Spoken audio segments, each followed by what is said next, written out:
Join us on a journey across the Platte Prairie, where the land is as vast as the sky, and the stories are as rich as the soil. Meet Michael Standaert. Michael moved to Bismarck with his wife and 2 children in 2022 after working as a journalist in China for 15 years. A published author and accomplished journalist, Michael's global career spans numerous countries, including Belgium, Denmark, England, and Holland. Today he works as an enterprise journalist for the North Dakota News Cooperative, a nonprofit organization with a mission of building a stronger state with vital communities and informed citizens. In this episode, Michael talks about investigating China's wildlife markets at the start of the COVID-19 pandemic and how he was followed by Chinese government officials as he sought sources in Wuhan and Hubei Province to inform his work.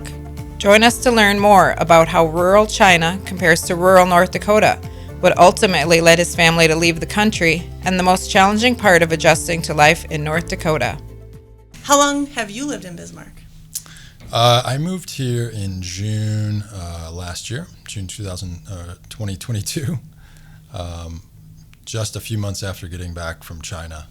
I had arranged and interviewed for this position that I'm in up here. Came up in early May with my wife and 2 kids, and we did a tour of the state to see what we might be getting into. That was our first introduction to North Dakota. I'm from the Midwest. I'm from Northern Illinois, Northwest Illinois. So, pretty Midwestern in general. But hadn't been to North Dakota. I've been to South Dakota, which we probably hear from many people. Oh, I've been to. They get them confused. I hadn't been to North Dakota. I had heard, different things about it, and thought it was a good place to settle down for a while and have the kids get kind of stabilized in school. And yeah, it's been pretty good so far.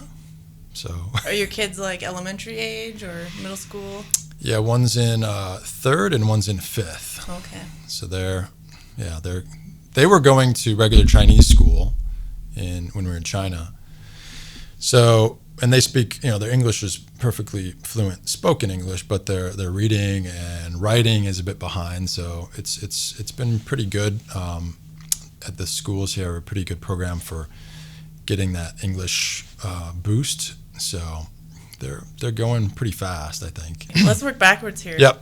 How did you hear about a job in North Dakota from China? So I had toward the end of 2021, I was thinking of relocating back. There were various things going on that it became very difficult to work. COVID was one thing. All the lockdowns. Our kids' school was disrupted quite a bit.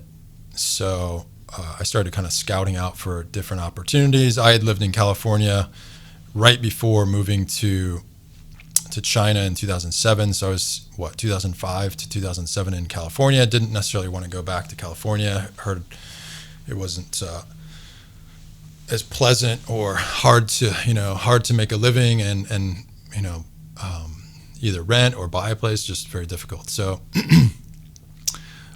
was like, well, maybe the Midwest would be a good spot to go back to, and I'm familiar with it from growing up here, and so that was one reason that led me to this position. But also, so I was looking around for various positions, and spoke with Steve Andrist and some of the other people that are on our board. We had a Zoom call probably in December 2021, just so I could hear more about what I would potentially be getting into or interviewing for. And that was interesting because I was like in my apartment complex, and like our apartment complex in Shenzhen in South China was about 30 stories high, but there's like 6 apartment complexes just around there. So every building is that tall, so they could kind of see in the background the buildings, and it's like, okay, that's a lot taller than even the Capitol here. So it's quite a difference. Yeah, for sure. Tell me about your job here that you're just talking about interviewing. Yeah. So I'm basically the correspondent for the North Dakota News Cooperative. There's no other. We don't have any other staff. There's a board of directors. I have basically, I choose stories. I edit them first, or they do go to the board for final editing, but they don't really have any editorial approval. So it's pretty much, run and operated by myself as far as the content goes. So I pick and choose the stories, try to decide when they will go out and when they're finished. Our main focus so far has been kind of statewide, broader pieces with, so there's a recent story on ambulance, issues with ambulance in rural areas. So you kind of pick representations from different parts of the state about what's going on and talk to people all over the state to kind of get a better picture of the situation. And, a lot of these stories, you do hear similar things everywhere. But, in a lot of the papers, you might just have a one-off story about one ambulance service in one area, and it's not really connected as much as it probably should be. So that's kind of where we come in and do these kind of broader feature pieces. It might eventually, and probably pretty soon, go more towards some investigative pieces. So that's something we would like to do. So we're working on that now. All the content goes to all the newspapers in the state. Okay. The newspapers can decide whether they want to use them or not. It's up to them. And most of the papers that do use our stories, they do it continuously. So there's, a lot of repeat users.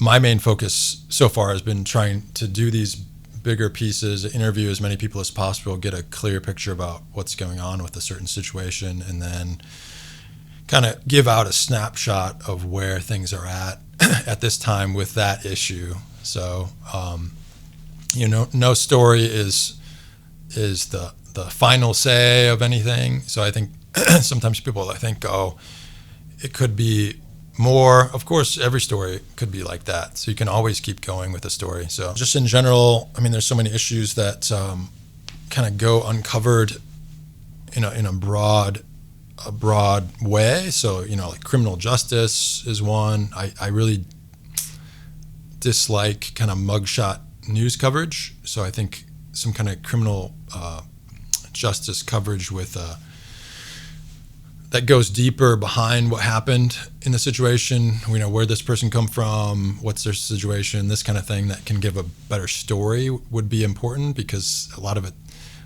what we get, and it's, this has kind of been this way for quite a long time, is just this mugshot coverage of a court case and a crime, and there's no real background about, okay, what led that person to this crime, what can be done to help people in a similar situation, what could have been done to potentially prevent that from happening. We don't really do that. I guess in like crime novels and things like that, but you don't see that in kind of news coverage.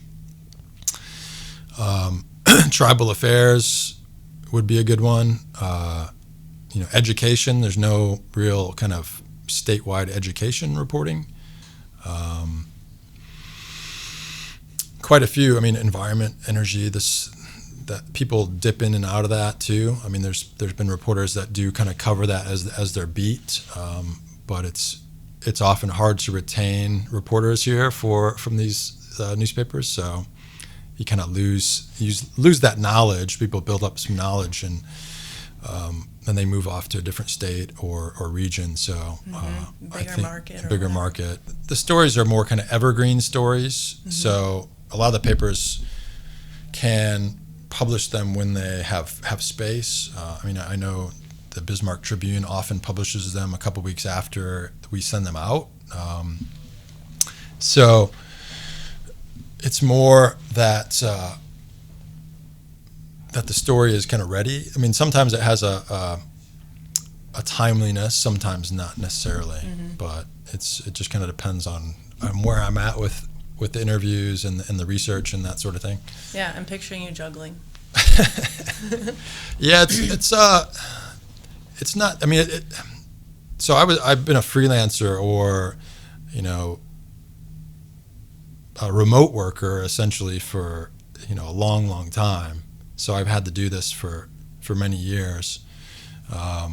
So I've just kind of developed a way to do it where it's like, okay, you do some reporting and then you put something aside and then you kind of half bake something, put it in the freezer, pull it out, and then you finish it up when it seems like it's the right time.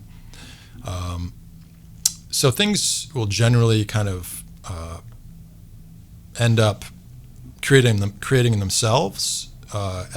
Eventually, you put the work in, you put the time in, and it eventually be ready. So a lot of people just want to be heard too. I mean, there's been such a kind of a shrinkage of local journalism and journalism in general that I think in a lot of cases people aren't being heard as much as they should be. So, trying to get those voices out and not just, okay, the senator so-and-so said this, or this kind of officialdom reporting, which it's got its place, but I don't really enjoy it that much. So I'd rather hear from people who are experiencing something in their communities, or have some insight on a particular topic. I am super curious about how you got to China. What brought you there, and what were you doing there? So probably have to go back a bit further. I had always been interested in being a foreign correspondent. Part of that was an interest in being a writer in general. So fiction and novels. I've always wanted to write fiction and novels. And I have published a book, a novel, and also a nonfiction book as well. This was back in 2006, 2007, kind of around the time I went to China. Nothing to do with China, but so I had studied in the UK. I was doing a master's degree through Cardiff University back in 2001. So I was in Holland, Denmark, Belgium in Brussels for that summer, and then did my dissertation part in Wales. And then after that, I went to Brussels for about a year and freelanced for a wide variety of outlets from there. And then came back to the U.S. But it was about a year. It started to get more expensive in Europe at the time, so I couldn't really justify staying on. So came back in ended 2003 or so, and then always wanted to go back abroad. I had never had a special interest in China. I probably had more of an interest in like Japan or something when I was younger, from like ninjas and things like that. But Yeah. no real background or special interest in China. It just seemed like a very good place to try. And then I saw there was a position starting before the Olympics, the Summer Olympics of 2008. There was a position at this state-run magazine, the Beijing Review. They needed editors and kind of proofreaders and people to help polish the English content. And they, in the interviews too, they advertised it as, oh, we want you to help train these young journalists. They're very eager, this sort of thing. So that's what led me over to Beijing first. It wasn't necessarily. It was kind of like a glorified polishing, editing job than it was training. Eventually you get there and then you find out they don't really want the training. It's so I did that for a year. I didn't extend the contract. There were so many people coming in at that time before the Olympics, foreigners doing similar jobs with state media. It was a little bit more of a freer time too, and not as kind of restricted. So you had a pretty big expat community there at the time. And then after that, I was an editor at an art center. So they had a big art district in Beijing, Chijiuba, which is 798 district. And there was this Belgian philanthropist and art collector who set up this big Ohlins Center for Art there. And it was mostly run by Belgians and French and Chinese, so they needed somebody to help with the English, press releases and all the signage on the displays and things like that. So I did that for a while during the Olympic period. So how are you doing that, assuming you don't speak the language over there, or do you? It got better over time. I didn't when I first came. When I first arrived, I thought I might be there for a year or two. I didn't think I'd be there for 15 years.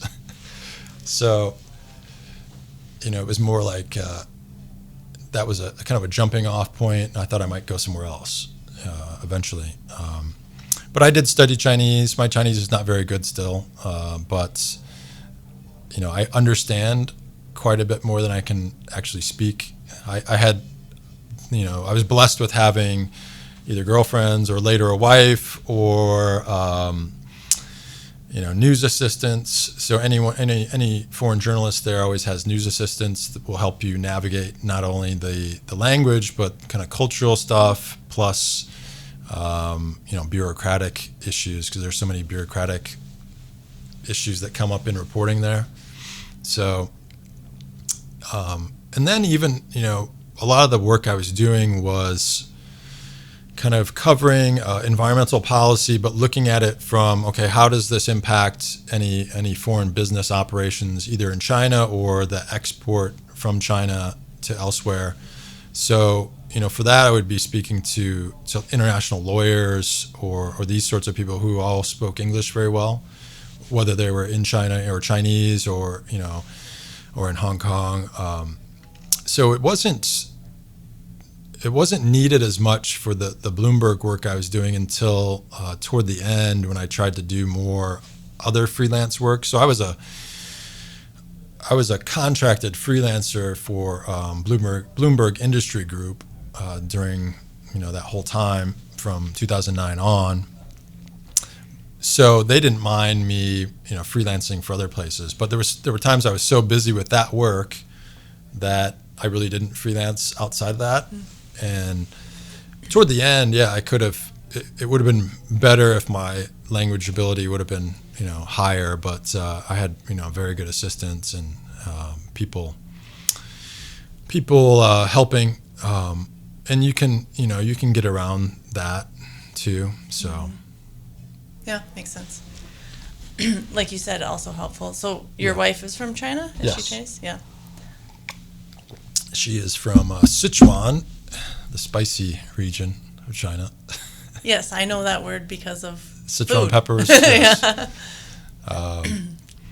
Yes. So spent a lot of time out there, and that's her family's pretty rural family, so it was interesting being in those areas and kind of picking up the culture there. And I love food, no matter where it's from around the world. So it was pretty fascinating being in China, because our picture of Chinese food here is China buffet or whatever, but it's really, really, really diverse depending on where you're at in the country.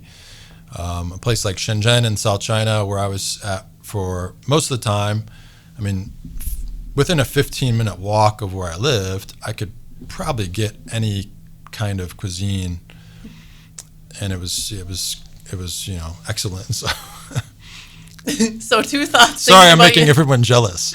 I was just going to say, two thoughts in comparing that world to the world you were at. Now, interesting to hear Yes. that your wife is from rural China, and Yep. I'm curious what her take is on rural North Dakota. And yeah, access to food's got to be a change for you guys. Yeah, no, even where she's from, even though it's rural, there's so many people, so it's not as kind of lonesome as Roomy? as roomy as North Dakota. And the areas that she's from is more mountainous, and so it's different. But she's enjoying it, and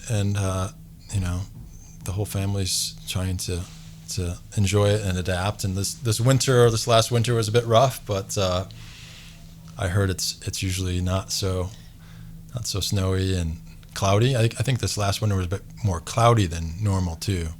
But I lived in Belgium for a while, so They've got some of that as well.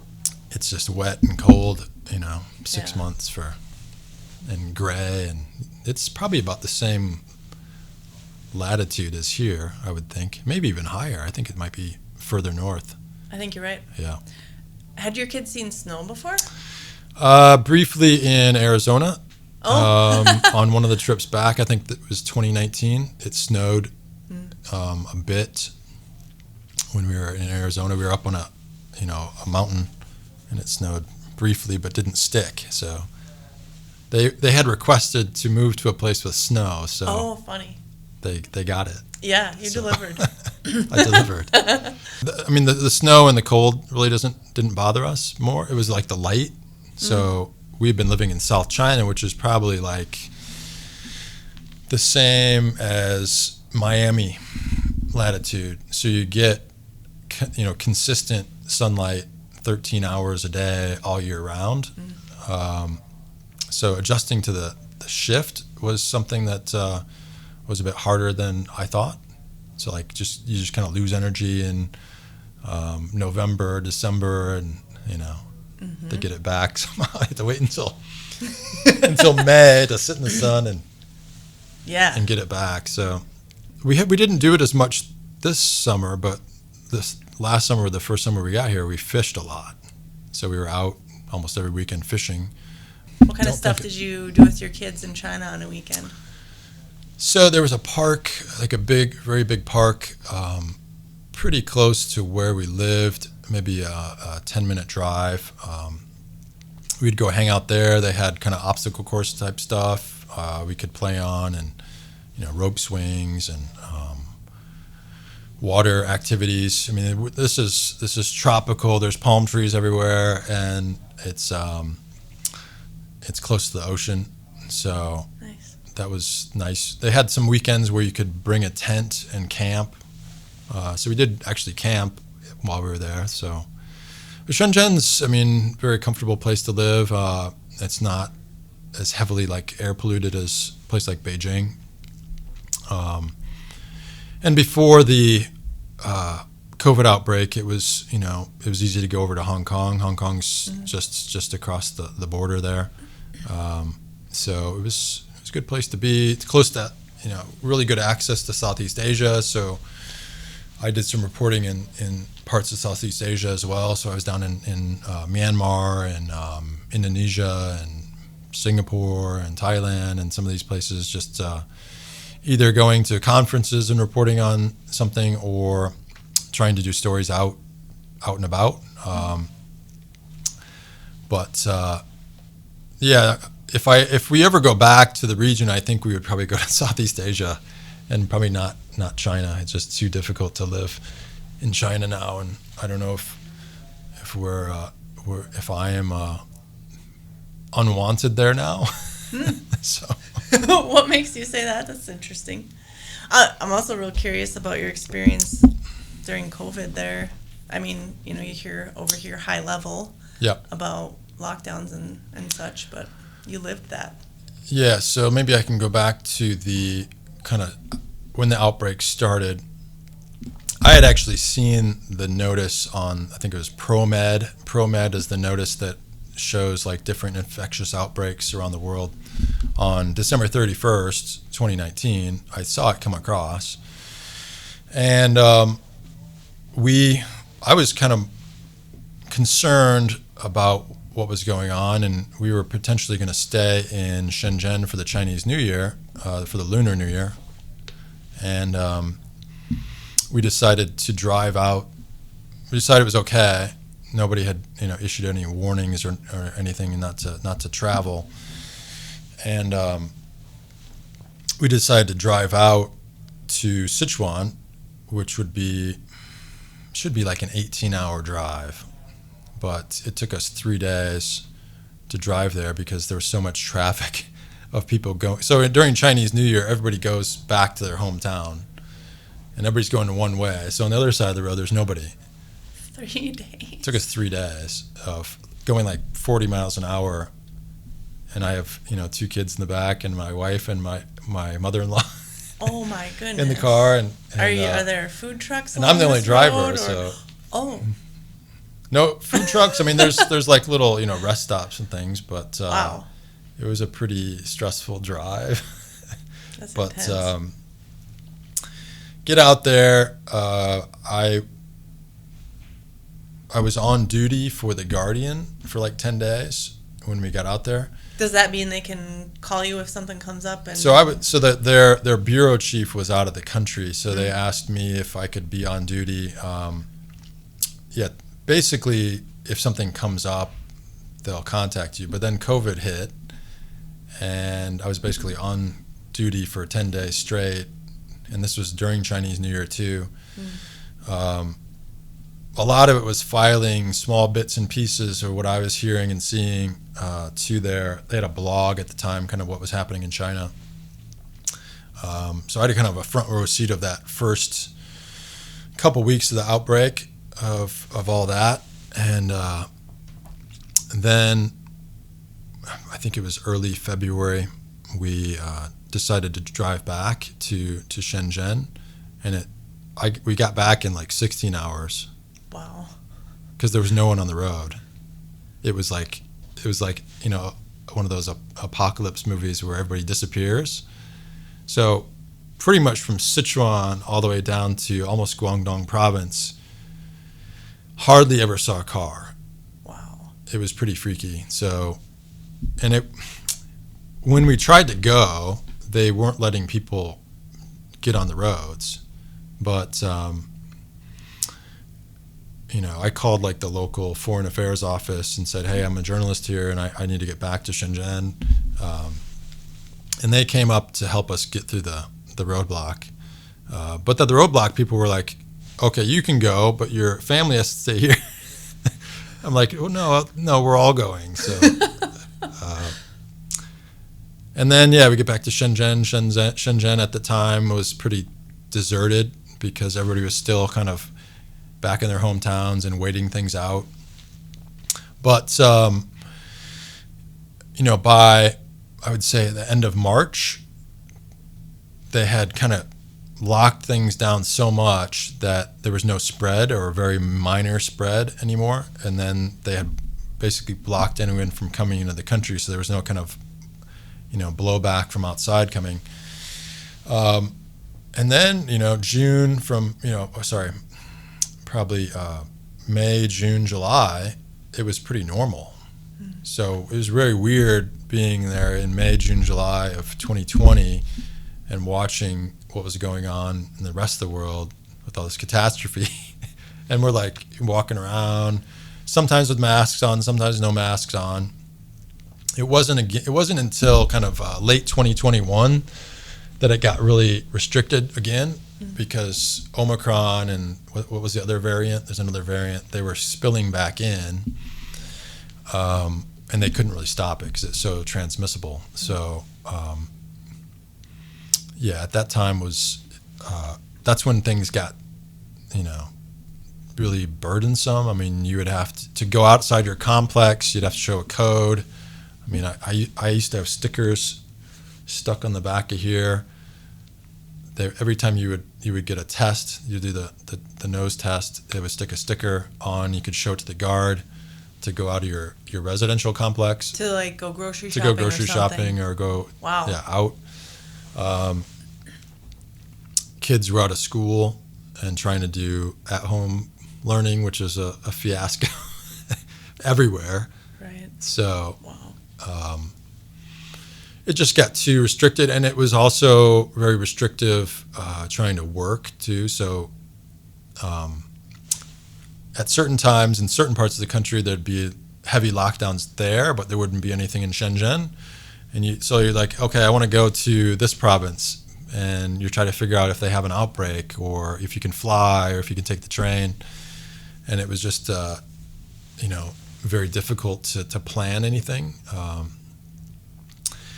But we managed to do it, and I was out in Hubei province where the outbreak started. I was out in Wuhan 3 times right at the end of 2020, and then 2 times in kind of early 2021, and then back out to Western Hubei in the end of that year, kind of October 2021. Mainly trying to investigate the wildlife trade, because that was an aspect of the potential for zoonotic source of the virus. So I was trying to figure out what was going on with the farmers and the people that were trading wildlife in this area. What is it like to be an American-looking guy out trying to talk to people about that topic? It can be okay, and it can also cause problems. So, I mean, showing up somewhere.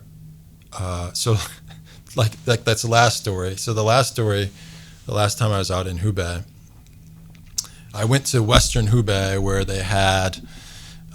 This was the biggest kind of concentration of wildlife farms in that province. There were 290 before the outbreak happened. There were 290 of these farms licensed to breed, raccoon dogs, civet cats, porcupines. Sometimes mixed. They'd have licenses for several of those species on one farm. 290 of those, and I think the number was 300,000 some animals just in this one prefecture of Hubei. So that was one reason I was led out there. But that plus that area is full of caves, and it's full of the bats that we know have coronavirus, potential to carry coronaviruses.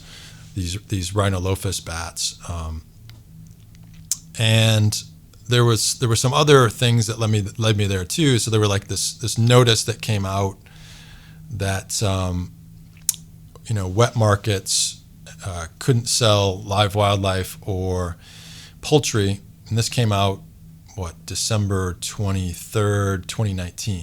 So it's like, okay, why'd this come out right before they closed down the market in Wuhan? So, and I had also heard from someone who was researching the animal trade as well, that he knew that that region and one other region were the primary sources of the live wildlife that were being sold at these markets in Wuhan. So, but going out there and trying to talk to people, it can be. So that I should backtrack. That when we landed, I was with my assistant. When we landed in Yichang, which is a couple hours away from this area, we couldn't fly directly to that area for some reason.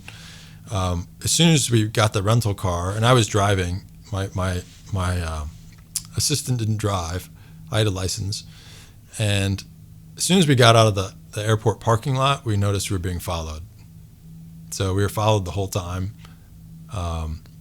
That made it difficult to talk to people because, as soon as you show up, and a lot of these towns, so we were trying to find these farms. We had like lists of farms and, Mr. Zhang at this address, whatever.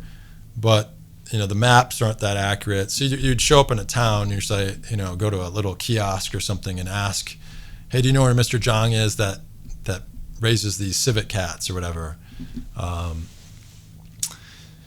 And a lot of times, after we would go down the road, we'd walk down the road or drive down the road, we noticed that whoever was following us would go to that person and ask them. We could tell they were asking them, okay, what'd they ask you? Wow. And in a few cases, we showed up at places where we obviously knew that whoever was following us had somehow called ahead and said, hey, these journalists are coming, don't talk to them, or say you don't know, or whatever. because, we get up to one and we hear, oh, they're here, I got to go. So this was a government official type person following you, or?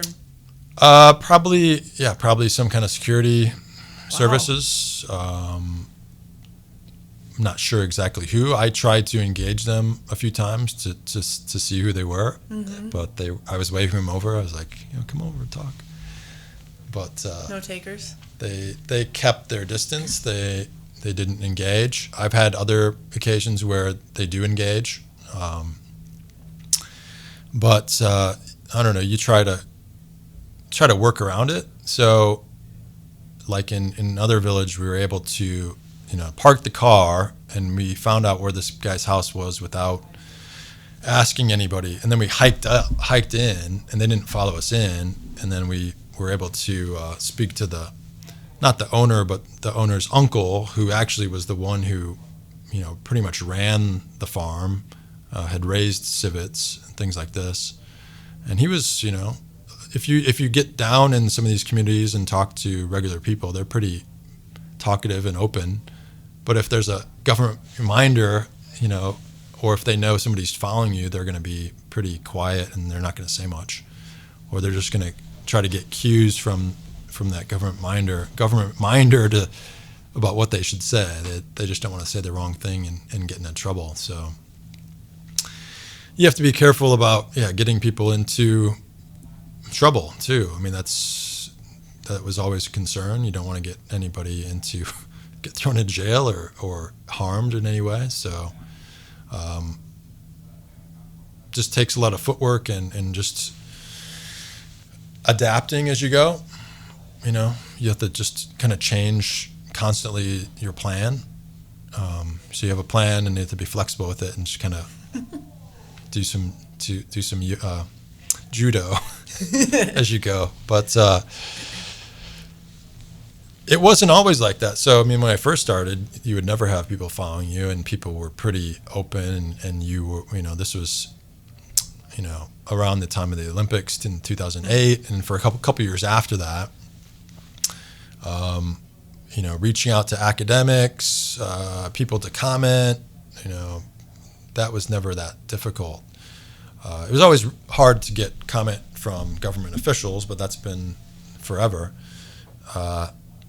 But then, things changed over time. Once Xi Jinping got into power, there were a lot of policies put into place that made it more difficult for people to talk, and people just stopped wanting to share what they think. That also made it less enjoyable to do a story. It's like, okay, you want to hear what people think, and that colors your story in a lot of ways. And if you get people that do eventually speak, they've gone through several layers of bureaucracy to get it approved, then they eventually just kind of spill out the boilerplate answer. And it's like, okay, why did I spend all this time doing that when I could have just, you could have just said that 5 days ago. So it takes all the color and personality out of it. And so at that point, even regardless of the topic, was that going on? I mean, I imagine the COVID topic was obviously much more contentious, but did it even matter what you were asking about at that point? I can share. So one of the last stories I did was about this thing called chenpi, which is a tangerine. A pea is the peel, so tangerine peel. There's a little town in Guangdong Province that they grow this tangerine. They dry the peels, and those peels are famous across China for traditional Chinese medicine, but also they'll hollow it out and they'll pack it with the pu'er tea, the dark kind of fermented tea. And it's really good, brewed as a tea. It's got a kind of a tangerine, citrusy flavor. But so this magazine had reached out to me, American magazine, looking for kind of business, agriculture type interesting features. And I was like, there's this place down here that does this, and their industry has grown from like $1 billion to like 10 billion just in a few years, because it had become very popular across China and other places in Asia. this especially the tea, packed into this little tangerine. And I thought it would be relatively easy to reach out to the businesses and the farms and people doing this, and just go down for a day, do interviews. I had a camera, a photographer that would come with, already set up, a really good photographer. But just trying to arrange it took, I think, a month and a half, 2 months to get the people, willing to trust us that we could come down, just to do this kind of featurey story on a tangerine peel. So that kind of epitomizes how difficult things got towards the end. Many foreign journalists would say the same thing about. I know one that was doing a story on a type of noodle dish in Guangxi province, and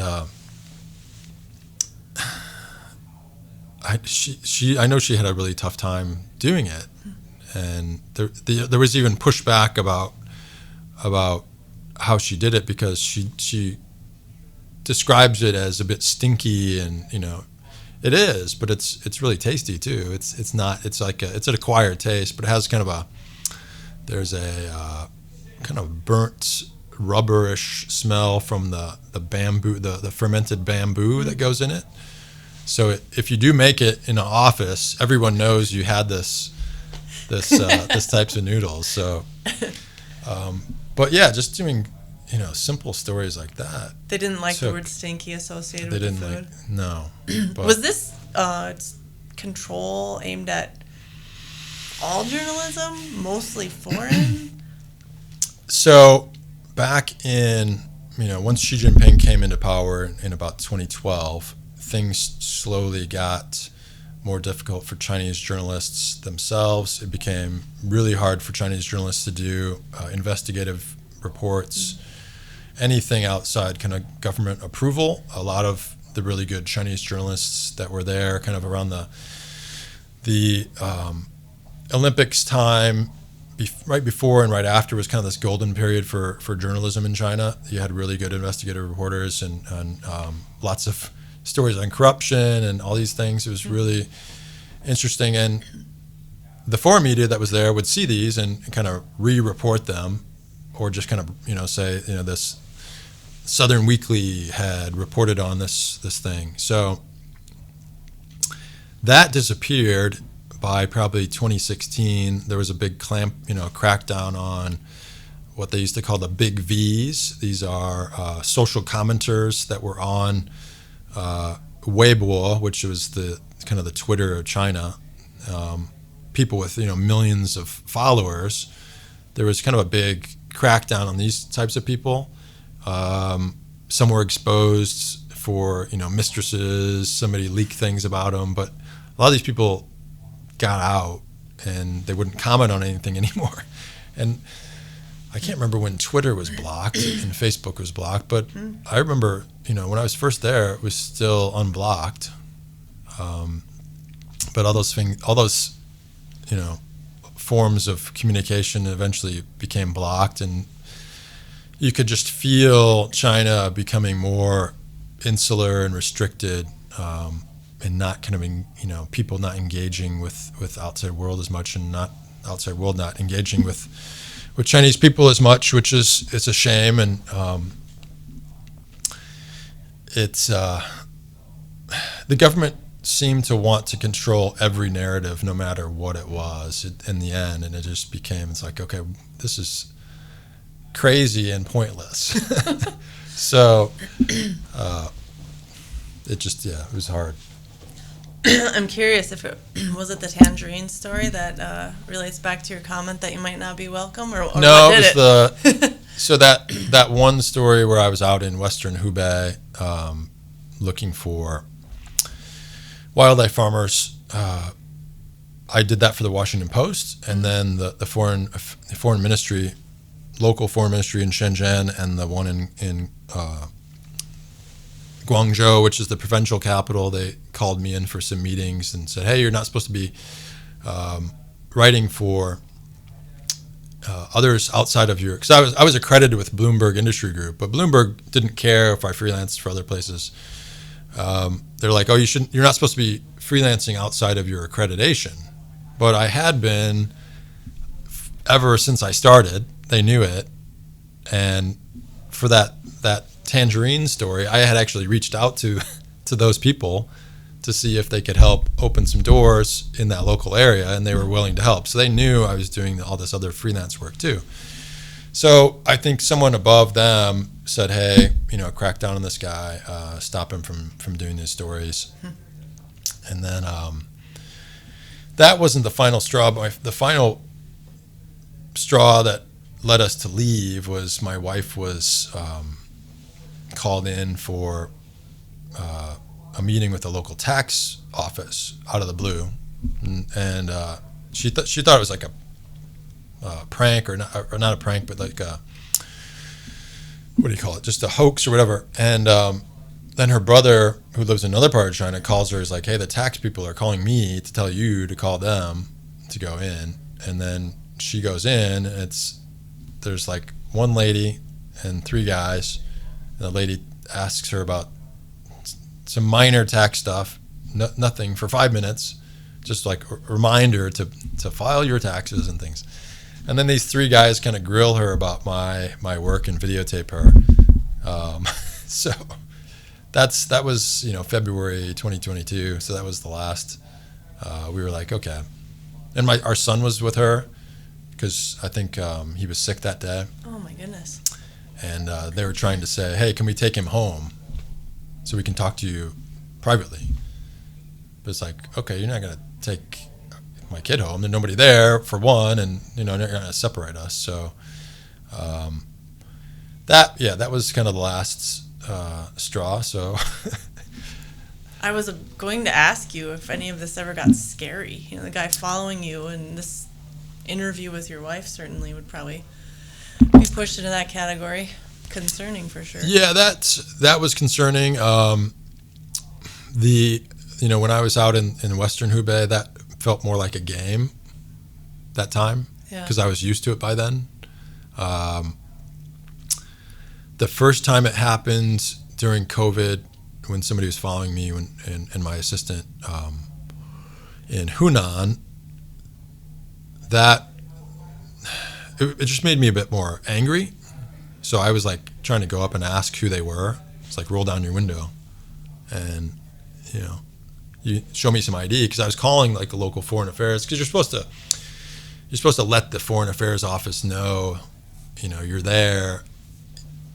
Even if you don't, whenever you check into a hotel, they're going to call them and tell them there's a foreign journalist there. So, no matter where you go, some official, whether it's police or local foreign affairs of people, will show up at your hotel and, hey, what are you doing? Can we help? There was like help. But that Hunan trip was funny because I was trying to do a story for The Guardian. They have this animals farmed section. I don't know if they do anymore, if they did at the time.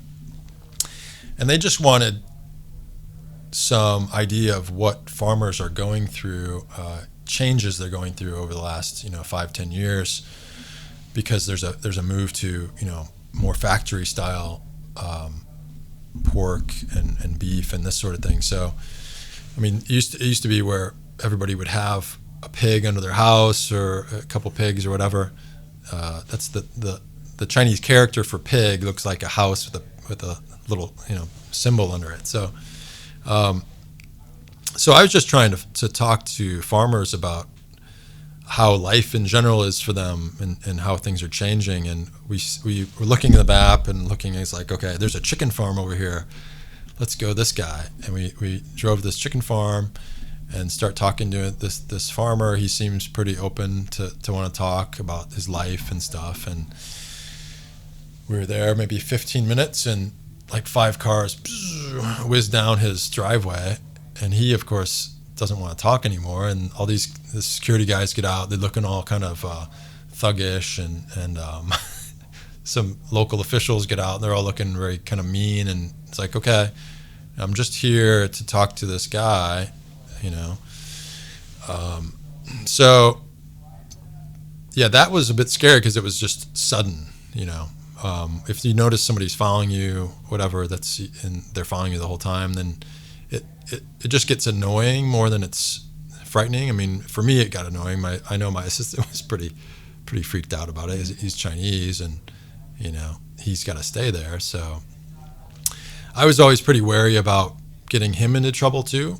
The last assistant I had, because I mean, there's so many things that could potentially harm him going forward. He's a young, you know, he's only 20 some years old. So I was always pretty careful about what I involved him in, and always made sure that, you know, if anybody's being asked questions, all the questions were coming from me. I'd try in some Chinese too, but they're coming from me through him, and he wasn't asking his own questions and things like that, or out on his own. And so something like that would like stop, hopefully, the government from seeing him as complicit in whatever you're doing. Yeah, and I would, you know, I would make it known to foreign affairs officials and stuff, you know, don't mess with my assistant, basically. So, because I know it's happened before, and it's not good, and it's, you know, these young people, you know, put a lot on the line with their families. A lot of their families don't want them to report for foreign media, particularly now. Before, it was different. I mean, a lot of them saw it was, you know, 10 years ago it was more open and seemed like a good thing for them to do. But I know his family was against what he was doing. So because the Chinese media was so curtailed by that time, anything foreign media did looked very antagonistic in a lot of ways. You know, even if you're not trying to be, but since no one else is doing it, it's like you're the odd guy out, poking into places where you shouldn't be poking into. So it became problematic in so many ways. Are some of those people in journalism themselves? Do they aspire to be? Is that part of the draw? The news assistants? Yeah. Yeah. I mean, some of them would be, potentially younger people who had came into the U.S. and studied, or gone abroad and studied. Maybe even gone to like Columbia Journalism School, or the University of Missouri journalism program. He was more of a translator, interpreter background, but he was pretty curious and wanted to get more experience particularly in interpreting, because his translation was very good. But it was always nerve-wracking for him, you know. And I was always pretty careful about it, or tried to be as careful as I could, and still do the work. So, wow. Except for the driving. So we were driving around like mountains, and I was driving, and I was trying to be careful, but these were like mountain roads up in, one-lane roads up in these tangled jungle mountains. No other nationality was kind of put up to this system, but all American journalists had to get their journalist visa renewed. All the American journalists had, 30. Yeah, some had 30 days, some had 60 days, some had 90 days that they'd have to renew, and you have to go to your local public security bureau and bring letters from the Foreign Affairs Office and letters from your outlet, and my goodness. And then they hold your passport for 2 weeks to do it, so you can't travel during that time. So that, besides the COVID restrictions and moving around, that added another layer of restrictions. Like, okay, I can't plan a trip during this period. I have to wait, and so. Yeah, it was pretty annoying. And you never knew if something might come up, and the Foreign Affairs Office was like, oh, we're not going to give you a letter, or, So Wow. because of what happened toward the end of 2021 and all this stuff, I was like, I don't want to go through that process again, because I don't know if they're going to give it to me, and I might have to leave by myself without my family. So I didn't want that to happen and come to that. So Yeah. we all just decided to pull out at that time. But Well, sure glad to have you here. You're talking about interesting people, and you're definitely on the list of interesting people who live in Bismarck. thank you. I don't think I'm that interesting.